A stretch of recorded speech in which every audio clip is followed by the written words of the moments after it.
বাংলাদেশের প্রধান team selector Habibul Bashar Nurul Hasan সোহান এবং মোসাদ্দেককে দলে অন্তর্ভুক্ত করে চমৎকার ব্যাখ্যা দিয়েছেন এবং আমি মনে করি এটা নিয়ে খুব বেশি সমালোচনা করার সুযোগও থাকবে না।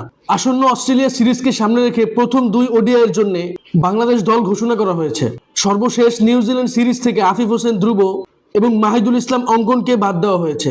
তাদের পরিবর্তে অভিজ্ঞ নুরুল হাসান সোহান এবং 4 বছর পরে দলে অন্তর্ভুক্ত হচ্ছেন মোসাদ্দেক হোসেন সৈকত। অভিজ্ঞতার বিচারে কিংবা সাম্প্রতিক পারফরমেন্স অনুযায়ী টিম সিলেক্টররা দারুণ সিদ্ধান্ত নিয়েছেন। তবে ব্যক্তিগত মতামতের জায়গা থেকে আমি বলবো, যেহেতু 2027 বিশ্বকাপ সাউথ আফ্রিকাতে এবং রিসেন্টলি মুশফিকুর রহিমও বলেছেন এই মুহূর্তে বাংলাদেশের ওডিআই স্কোয়াডে একজন প্রপার পেস বোলিং অলরাউন্ডার খুব বেশি প্রয়োজন। সেক্ষেত্রে দারুণ চয়েস হতে পারত মোহাম্মদ সাইফুদ্দিন। পাশাপাশি 6 এবং 7 নম্বরের জন্য একজন লেফটি ব্যাটসম্যানের খুব বেশি প্রয়োজন। আশা করছি আগামীতে আমাদের টিম সিলেক্টররা এই বিষয়গুলো বিবেচনায় রাখবে। সব মিলিয়ে অস্ট্রেলিয়ার মতো বড় সিরিজের আগে বাংলাদেশ ক্রিকেট বোর্ড দারুণ সিদ্ধান্ত নিয়েছে। এ নিয়ে আপনার কোনো মতামত থাকলে অবশ্যই আমার সাথে শেয়ার করবেন। ভিডিওটি ভালো লাগলে লাইক, কমেন্ট, শেয়ার, সাবস্ক্রাইব করবেন। ধন্যবাদ।